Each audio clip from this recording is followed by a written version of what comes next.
After hearing him calm and talking about the tether story, it's probable. Let's go down to the county attorney's office. I think you'll find a lot of humans down there. All right. No disrespect. Stop driving. I'm flirting with the judge in front of my dad. Probation.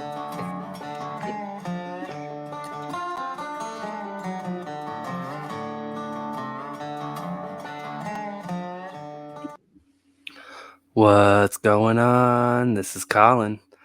How's everyone doing? Happy Monday. Guess what? Judge Washington and Judge Simpson were both on the YouTubes today. It was a good day. It was a good day. Judge Washington had a full docket. Judge Simpson only had a few clips, but hey, he was there. I didn't grab any of Judge Simpson's. They were pretty, just average. But I did get a couple from Judge Washington. And we are starting off with Judge Washington. And it's a good one. So, before I hit the play button, you already know what to do. Like and subscribe, and do your jump kick backflips. Let's go. And Holly, case numbers 21S00163, 21T00282, 22S00523, and 23S00528. Paul Barnett on behalf of the township. Good morning, Your Honor. Assistant Public Defender Jay Bellinger on behalf of Mr. Holly, who appears to be assumed from the jail. Mr. Your name for the record. Yes, Brian Inell Holly. Good morning, Mr. Holly. Good morning, Mr. Barnett and Mr. Bellinger. Good morning. Good morning, Your Honor. Your Honor, Go ahead. it's my understanding we're here for pretrials this morning. I made a late discovery, unfortunately, that we didn't have the correct discovery for the telecommunication services case. When I'd spoken with Mr. Holly, we'd been talking about global resolutions. We hadn't looked at that case in particular. I have made the request to get that corrected this morning, and that is being sent over, is my understanding, so that we can review that. So we would be asking for an adjournment on these matters. This would allow for more conversation, hopefully for a global resolution. And I would ask to address bond at the appropriate time as well. You may at this time. Thank you. Mr. Holly is in on a $25,000 bond. He's been in for some time now. He has some pretty heavy family stuff going on right now. We would be asking for the court's consideration for a GPS tether in lieu of him remaining in jail. He'd like to get out. He'd like to start working. He'd like to be able to prove to the court that he's capable of being out without absconding. He understands that the court considers him to be a flight risk, considering the 2 years that went by where he was absconding. That said, it has been a minute now that he's been in jail. He does take these matters very seriously, and he does wish to remain and challenge them. He's been in this community for 20 years in this general location, and so he's not going anywhere. Thank you, Mr. Barnett. Your Honor, I'll leave it in your discretion ultimately, but this is a rather old case. I believe he didn't appear at a final settlement conference. The allegations in the case are that there was a crash and a blood alcohol level of 0.221. Thank you. Your Honor, if I may respond on behalf of the state. You may. As Your Honor called, Mr. Holly is here on 4 cases. 2 of those are the older ones, which are the child abuse case from the state, as well as the high VAC case from Mr. Barnett that he just discussed. When Mr. Holly absconded, it was a combination of him not testing, or I believe after testing positive, but not testing at all, as well as not showing up. The subsequent 2 cases that we have from Mr. Holly are another child abuse related allegation, as well as malicious use of telecommunications with Ms. Christine Hickman, mother of those children. The last time we were here at the pretrial, I mentioned that Mr. Holly had made some calls from jail, specifically instructing Ms. Hickman not to come to court and participate. And she apparently changed her mind about what she plans to do, even regardless of her intentions for planning to come to court. After that conversation, I did indicate that I would be looking further into that to find out if there was enough to substantiate a felony charge, and I would certainly be proceeding with that if there was. Mr. Holly has continued to contact the people he is not supposed to have contact with after that hearing, in fact, discussing on one of those calls the fact that we brought this up in court and that I heard those calls previously. Mr. Holly currently has a no contact order with Ms. Hickman and with all of the children, given that there are direct allegations involving each one of those parties. He has since spoken to them and also had a call with another individual where he made it very plain that he was not going to not only plead to anything, which he certainly has a right. Mr. Holly can exercise his full rights to have a jury trial on each one of these 4 cases. But he mentioned that he was not pleading to anything and he was not going to be on anybody's tether whatsoever. He said that he was going to leave that jail with nothing. He was going to stop drinking if he decided to do so on his own time. So given the fact that there are continuous bond violations that not only reflect upon no contact orders, and the fact that Mr. Holly, I understand, is eager to get back to his family and work out his problems on his own terms, but right now, the allegations are against every member of that family, and we're still violating no contact orders. Alcohol is an issue in each one of these cases as well. I don't see why continuous violations of bond would merit any sort of favors in a release to continue doing so. I don't know what has been provided to the court or to the people or to Mr. Barnett that would be any reassurance that all of this is going to change if we reward that behavior. Thank you. No, Anyone? can I say something? You may not. I think you said enough in your phone calls, don't you? I just would like to say that it's imperative, Your Honor. I'm just concerned about my children. The case with my son, he's now locked up in a juvenile facility across the street, Your Honor. He was caught with a loaded gun. I apologize. I know I went against the code of the court, and I'm truly sorry about that. But one thing I would like to make the court aware of is that I love my children, Your Honor, and I'm scared for him. I'm scared for my children. I know I made mistakes, and I'm here not to go against nothing you guys are saying. I'm here specifically to take accountability for what I have done. The reason I have talked to my children, to talk to their mother, is strictly based on caring and being concerned about them. I've been in here 31 days, Your Honor. I've had no sleep. I've been very stressed about and worrying about my child. Now the situation that happened, I'm not gonna go too far in detail because I know this is not the time. Parent tells child to do right in school. Listen to the teacher. Do what you're supposed to. Don't get in trouble. The reply he says is, F you, I do what I want. I say, give me your phone. Go in your room. He goes to the room. He gets another phone. He calls the police. All right, Mr. Holly, you're treading here. Be careful. I'm just trying to. I know. I'm gonna make this short because she's giving me an opportunity to speak. Actually, I didn't. You did exactly what I said. I'm sorry, Mel. I'm sorry, Mel. I'm hearing all this, and it hurts. It hurts to even hear these allegations put on me. I'm a parent, and I know I have not made all the corrective choices, but I just want the court to know. I just want the court to know that it sounds bad, but I love my children. I will never hurt them. I'm just guilty of not knowing what to do at times. I'm a hardworking citizen. I've been around this county for 20 years. I work. I do what I'm supposed to do. I have not committed any atrocities in terms of crimes. I've made mistakes. I made mistakes, Your Honor, and I'm accepting accountability for that. I promise you I am. But what I'm not is a threat to society. I'm not a threat to the world, and I'm definitely not a threat to my children. But what I do know is that my son was just put in a juvenile facility. He's on probation, Your Honor. He has a GPS teller on his leg right now. He's only 13, and he was just caught with a loaded pistol. This is what I was trying to prevent. And in doing so, I was lied on and said that I Okay, Mr. Holly, careful, you're treading here again. Okay, I'm done. I'm sorry, Your Honor. I'm sorry, but I just feel these allegations is making me look brutally bad when I know I made mistakes. I'm taking accountability for this. But I promise you, I just want to be out to do a better job in raising my children so I can move on with my life. I would accept any stipulation that the prosecutor agreed to, a teller, an alcohol monitor, anything, and I will abide by that. And I promise you I will. I just feel like I have such more duties out there than I do in here. And I know I'm a contribute to the world, not being in here. And I just want an opportunity to prove that. And if you guys can just give me another chance, I promise you I will abide by any stipulation that's given by the court.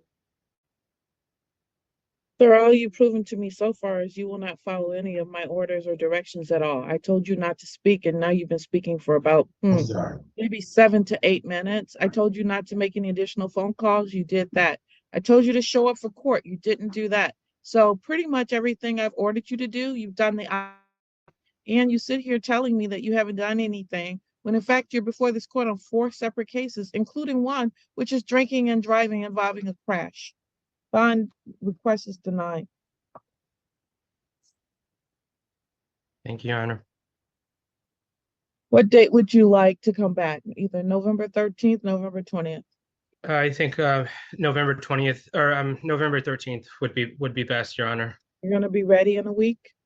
I can be ready in a week. We expect to get that that discovery sometime in the next couple of days, and I will review that with them, and then we will either set these for trial or seek to resolve.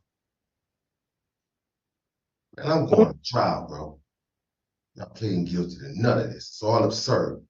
Well, And we y'all can not certainly find me guilty. Y'all wasting taxpayers' money. I don't care Your what. Honor, we can certainly set these for jury trial at this time.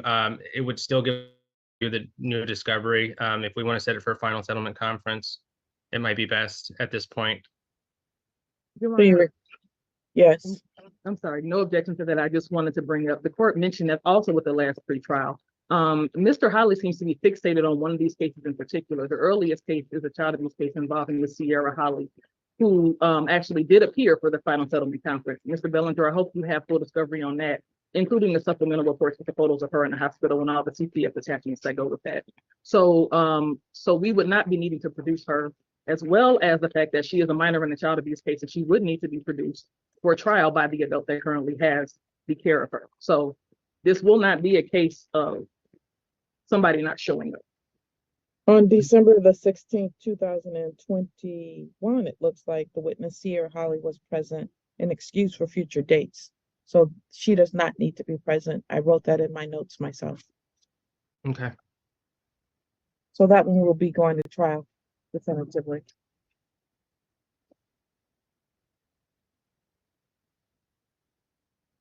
I will be found not guilty. Innocent until proven guilty.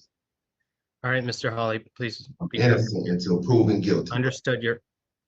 Sir, if you keep speaking out, then I'm going to hold you in contempt of court. Any contempt will be run consecutive to any time you have to do. Do you understand? Yes.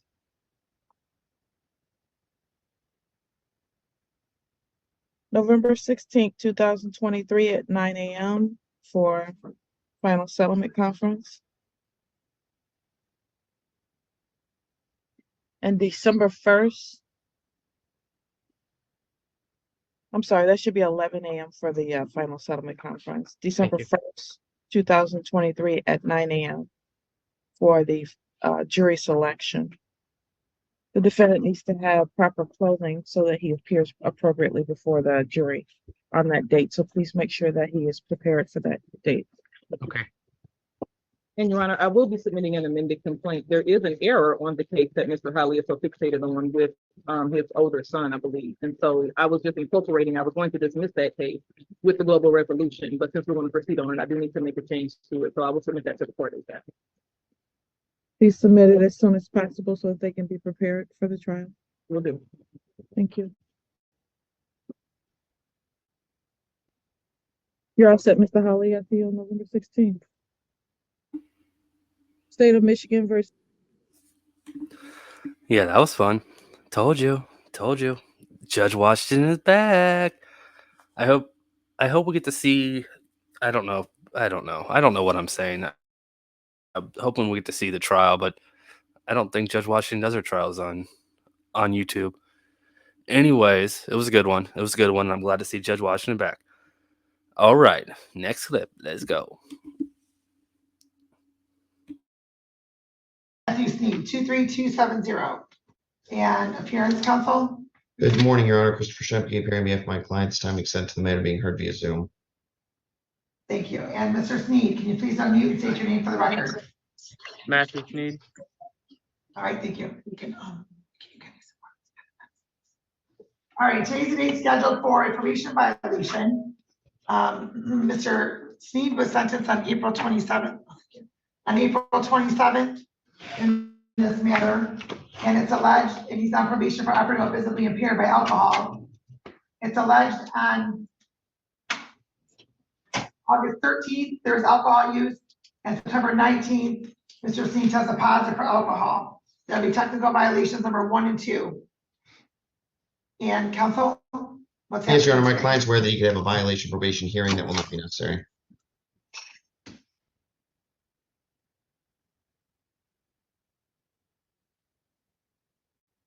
Sir, please raise your right hand. Do you solemnly swear from the testimony about to give this matter the truth, the whole truth, and nothing but the truth? Yes, Your Honor. All right, sir, please turn down whatever device you have. Please turn on whatever other device you have. All right, and sir, you heard the plea that your attorney placed on the record, correct? Yes, Your Honor. As to those allegations, sir, how do you plead? Guilty. You've gone over your advice of rights for purposes of probation violations, correct? Yes, Your Honor.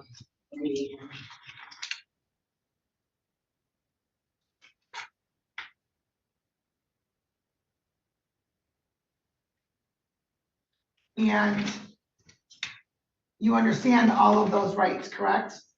Yes, Your Honor.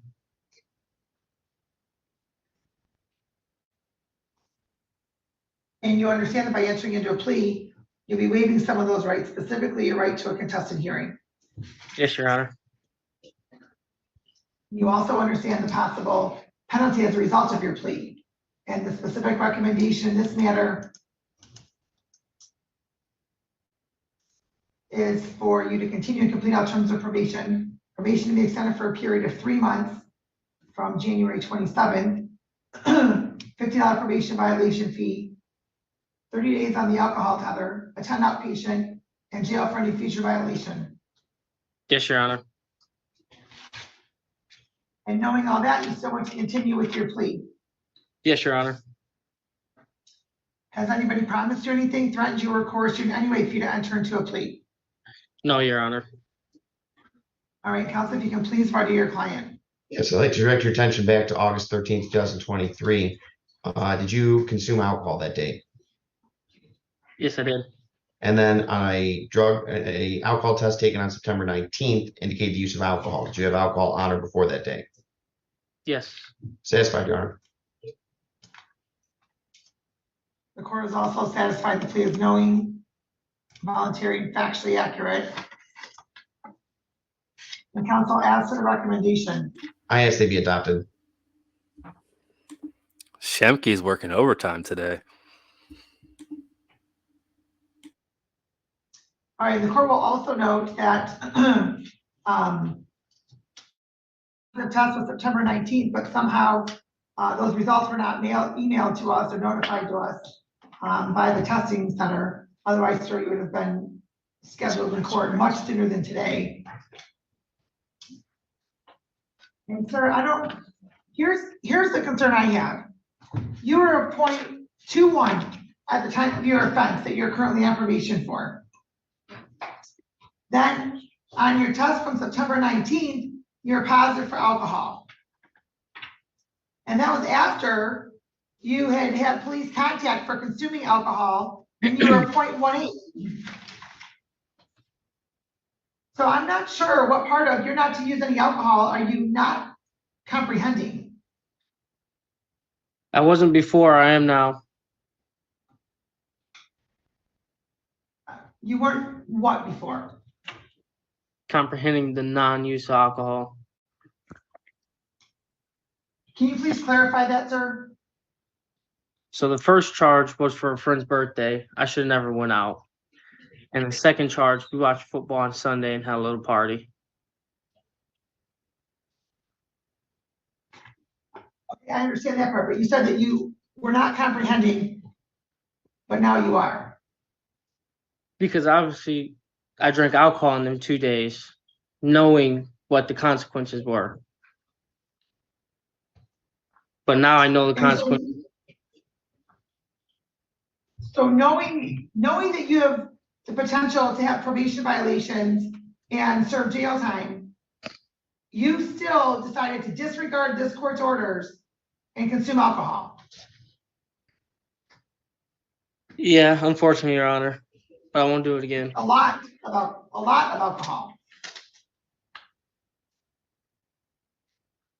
Yes, Your Honor, but I won't do it. Okay.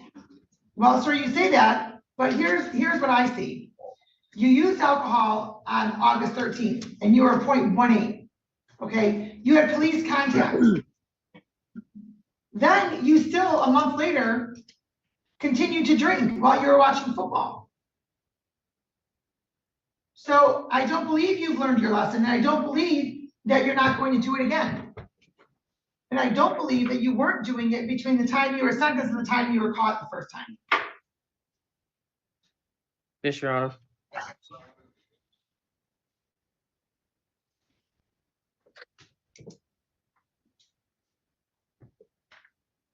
I understand that there's not a recommendation for jail. However, this court, based upon the allegations, the court's going to order you to continue and complete all terms of probation. The court's going to extend your probation for 3 months from January 27th.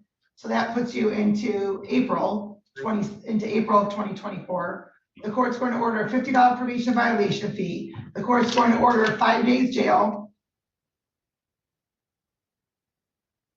The court's going to order 30 days on the alcohol tether upon your release. You are in a timed outpatient. And sir, the court is going to order mandatory jail for any future violations. The court's going to also order an additional $150 in your additional probation costs as well.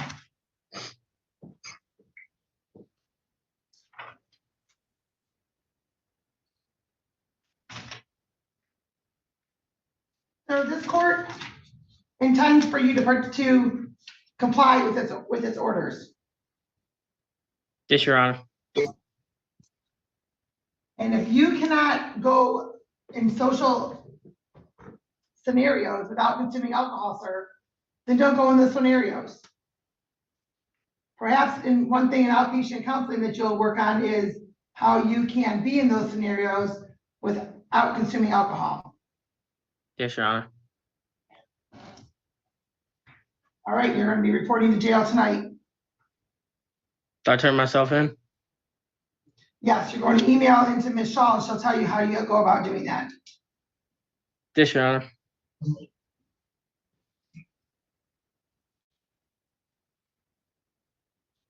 All right, thank you. Thank you. Have a good day. Make sure you're Judge. emailing Ms. Shaw by 10:30. Thank you. Have a good day. And Judge, I did get the PSI for Mr. Lindenbauer. Okay.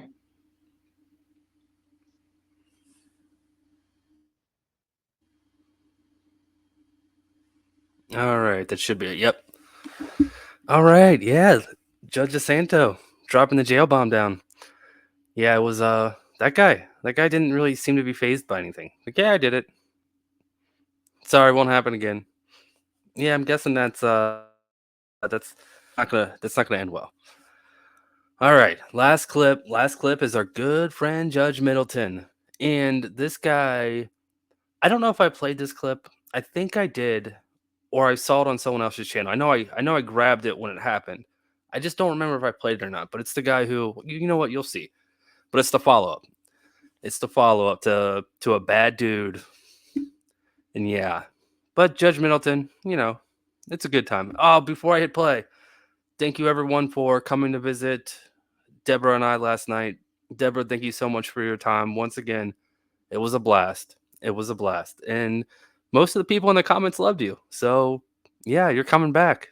It's not an option. You're coming back. If you want to check it out, go back and watch the video from last night. All right. Again, last clip. Let's go.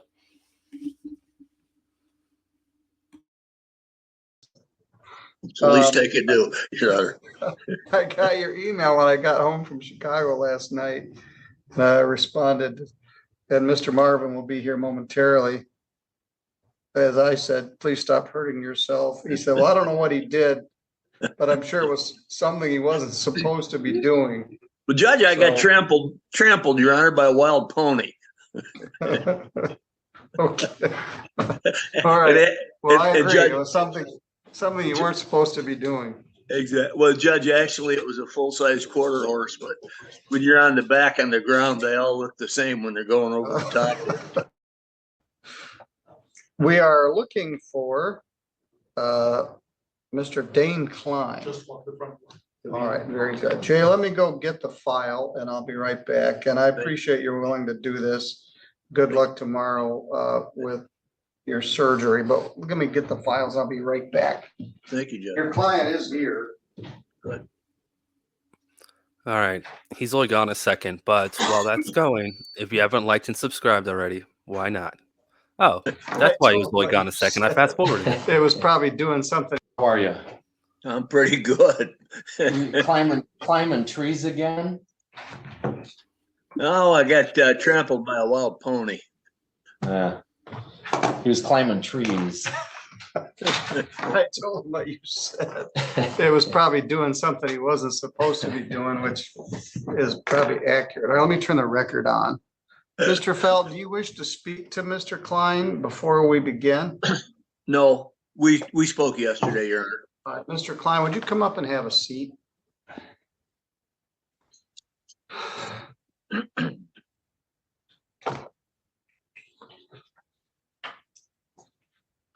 We are on the record. We are also on the live feed. This is People versus Dane D. Klein. Mr. Klein is charged with multiple things originally: killing and torturing an animal in the 2nd degree, child abuse in the 4th degree, and domestic violence with a previous conviction. He's represented by attorney Jay Felt. Mr. Klein is here. One of the complainants is also present, his wife, and Mr. David Marvin is here. Mr. Felt, I'll just say, broke his ankle, and he emailed us last night and asked if he could appear by Zoom, and we said that would be fine. So everybody's here and we can start.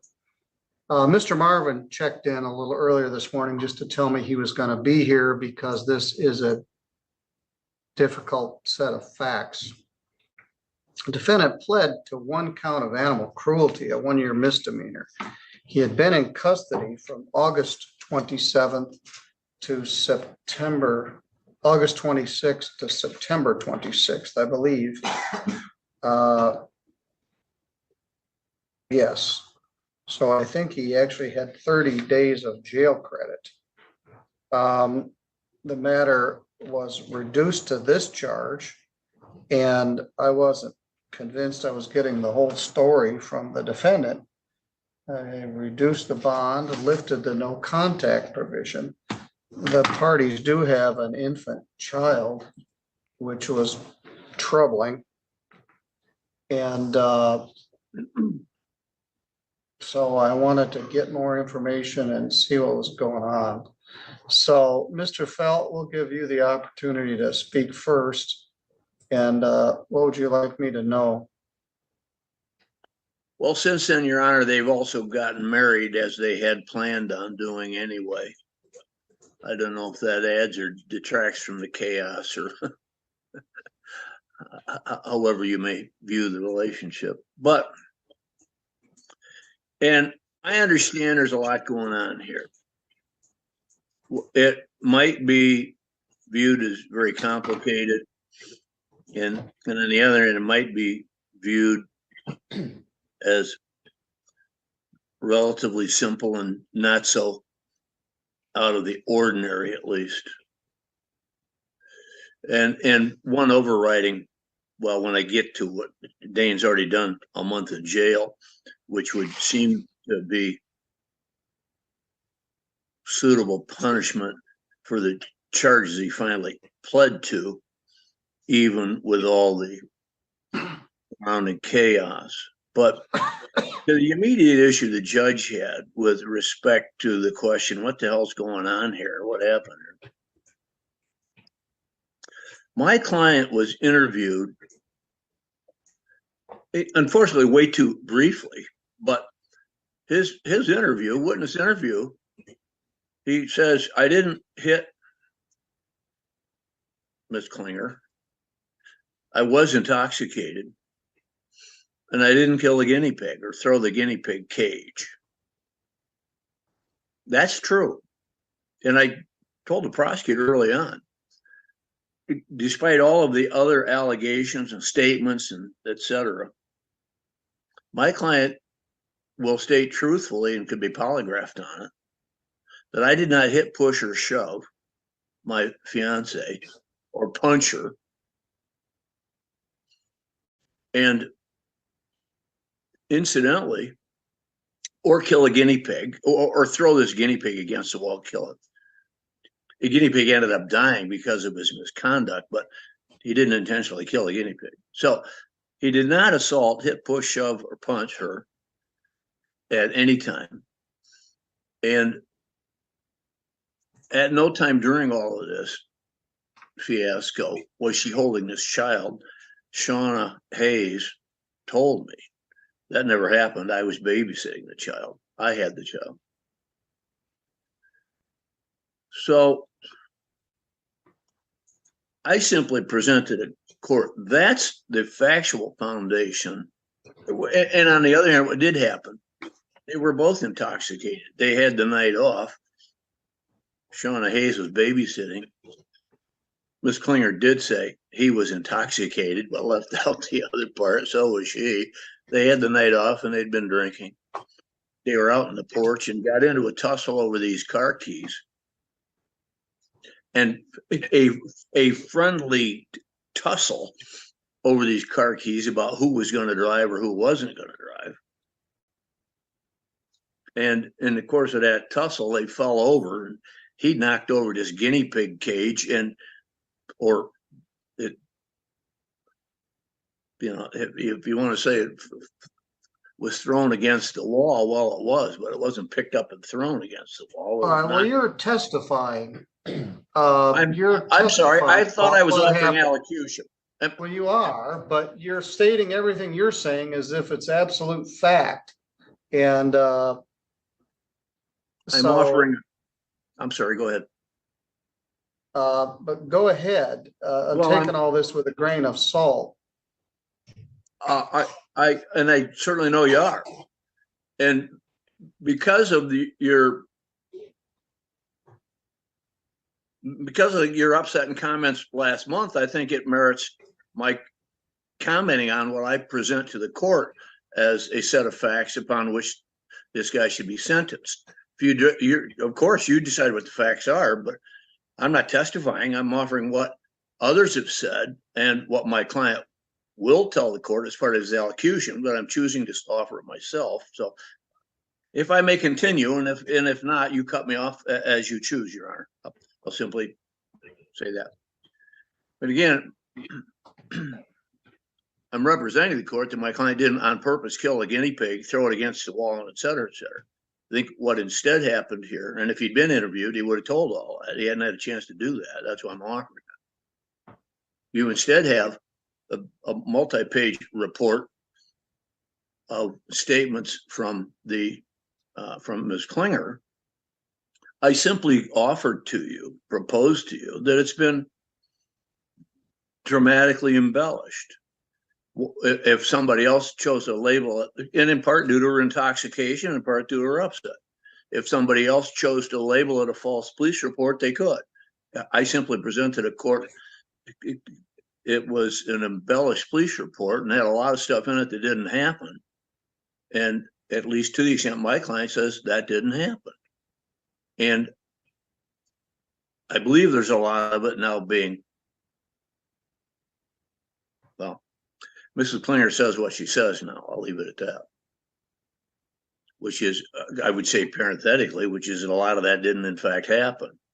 Again, whether you call it embellished or false, that I'll leave that to other people. I simply say it's embellished. My client did not do all those horrific things that led to the charges. And it's been reduced to reflect what he did do and taking into account a corrected version of what happened. version corrected by at least Ms. Klinger. And whether you find her not credible, or perhaps prosecutor Marvin doesn't, I don't know. But here we are with that plea, and I offer that set of facts. I spoke with Shauna Hayes. So I spoke with her personally, and I found nothing she said to support any contrary factual finding. That he did not hit push her. She did not have the baby when this case, Ms. Klinger, did not have the baby when this did happen. And it's my understanding that after this guinea pig cage accident, she became upset and was chasing them around, and this Austin Palmer got in the middle of it and was unable to prevent Klein from being punched in the eyebrow and bleeding. But despite all that, Klein was not attacking her. He was simply on the receiving end of it. And there was this mutual affray, if you will, or mutual engagement in disorderly conduct. So if Your Honor found something different, from any body cams and et cetera, it may shed light on what the victim actually reported. But again, it doesn't mean it's truthful, but nonetheless, it may at least allow Your Honor to determine who is or isn't being more credible here. I simply present to the court, that's a set of facts. I tell the court, and I'd be interested in if the court found out anything different from Shauna Hayes, because I didn't talk to her. And if there's a video contrary to what she said, that didn't happen, well, that would be interesting. So I'm asking the judge on that overall set of facts as you determine them to be, even in the light least favorable to my client. If you find he's a liar and he did this stuff, I'm simply going to propose to you 30 days jail time seems realistic. Now, again, not for killing and butchering a guinea pig, but that didn't happen. So I'd be disappointed if you came to that conclusion. That's all I have. Mr. Marvin, would you like to hear from Ms. Klingler first? No.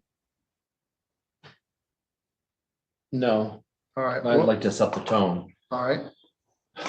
I know this. I know that when law enforcement first got there, she said she was assaulted, punched while nursing, and her finger was bent back. There were signs of at least redness in the finger, bruising. But what really concerned me were the animals. And one of them, it looked like while still in the cage, had its guts out of its body. Somehow that happened. Another one, according to the police report, an eyewitness, which is the officer, saw another one that when the fur was spread away, you could see that there's a puncture wound. So these animals had been damaged, injured by something. The reason we're here is because I had Samantha come in because it was so serious. And the first thing I was told is, well, I lied, I exaggerated, I made it up. I can tell you that I'm most concerned not about the two of them, because I do believe, I don't want to just throw this out and accuse somebody of this, but I do think that we've got two people with substance abuse problems and very serious need of probably therapy. And the one that worries me the most is the child who is going to grow up like this. I don't know where the truth is. I can tell you that something happened. We may not know the truth, but when somebody tells me I lied and I did it, and by the way, after she told me that, I had a very stern talking with her, and I said, you know what, that's disgusting. If you did lie, it's absolutely disgusting that you would do that to somebody. So I don't know where the truth lies, but I think that the plea was designed to hold somebody accountable the best I could without wasting any more of our precious time and money. We've got other crimes to deal with. This is two people who can't get along and better figure it out for the sake of their new child. Thank you. Mr. Klein, anything you wish to tell me? The cage is a glass aquarium, so when it hit the wall, it broke up a bit. But when we fell into it, everything on the dresser, the TV and the aquarium and everything went off. It's a lower dresser. Let me ask a couple of questions. Are you working somewhere now? Aquatic. Still, all right. That's one of the reasons I let you out of jail. You, Ms. Klinger, are still living on Portage Avenue? Yes, sir. Is that one of the Richmond apartments? It's Richard Bovey. Okay, I think he bought it from them. Yeah. How old is your daughter now? Which one? Well, this one. He's a boy. No, He's 4 months. all right. I was troubled, as Mr. Marvin was, by the fact that he had a 2-month-old child. You were intoxicated. I tend to find that what's usually closest to the truth is the first version that comes out. If I had a nickel for every time a female assault victim told me they lied or it didn't happen, I probably would be retired. And as Mr. Marvin said, the truth is probably somewhere in the middle. None of us were there. Mr. Felt wasn't there. And Mr. Marvin and I weren't there. Ms. Klingler was particularly uncooperative with Mr. Marvin, so we reached this plea agreement. I know Children's Protective Services was involved. What's the status of that? They come in and check once a month or once. So you they still feel have an like, open case with CPS? That way they just make sure, everything's going good. And well, if she was drinking, No she's drug and drinking and alcohol. nursing a 2-month-old baby. That's not great. Still has open CPS.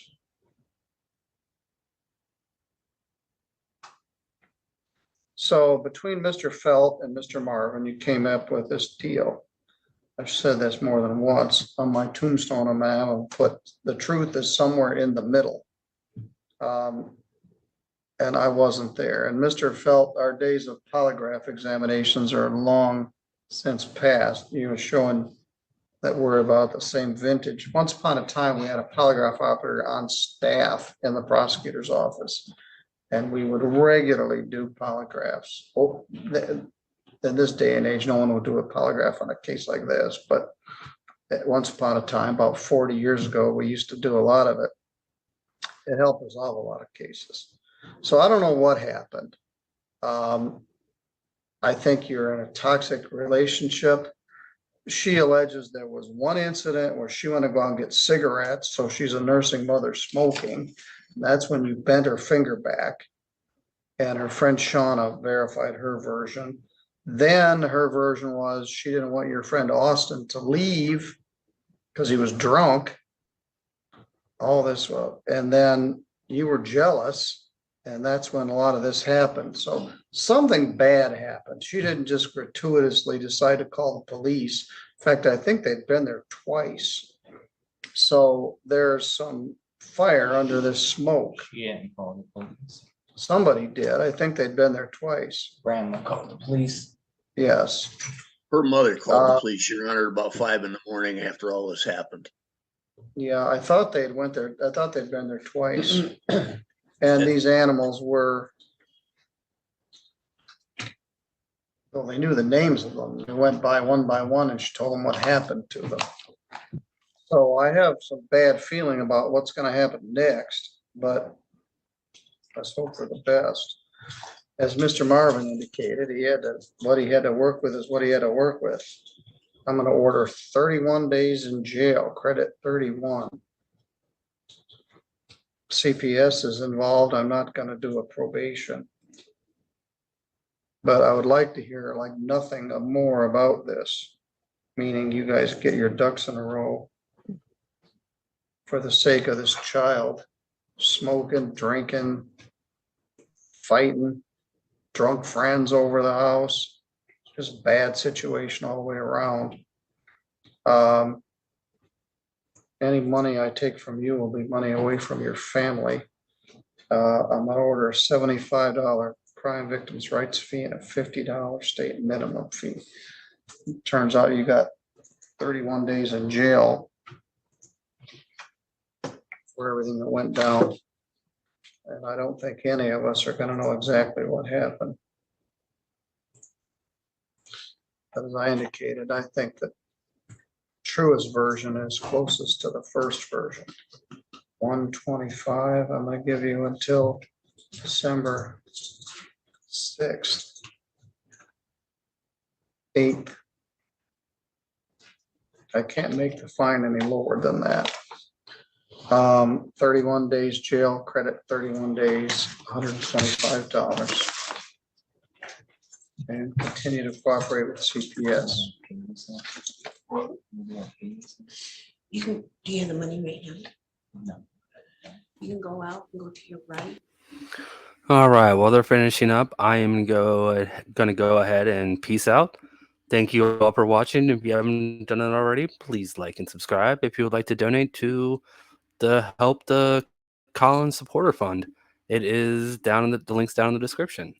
But until next time, bye. If you're gonna pay it right now, I'll have the bailiff take the file out. Ms. Klinger, good luck to you.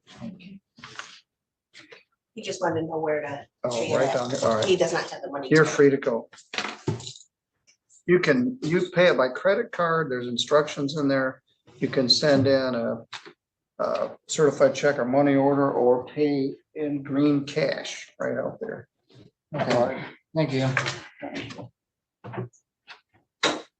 Thank you, Mr. Marvin. Thank you. Judge, your summary sounded like an old Rolling Stones song. Thinking, drinking, smoking, fighting. I should have run away, but I was on my own. Well, you Jimmy Buffett song. I broke my leg twice, had to limp on back home. There you go. Alternate verse. Thank All right, you, Mr. Judge. Fellow, good luck tomorrow with your Thank you so much. recovery. Thank you. Thank you.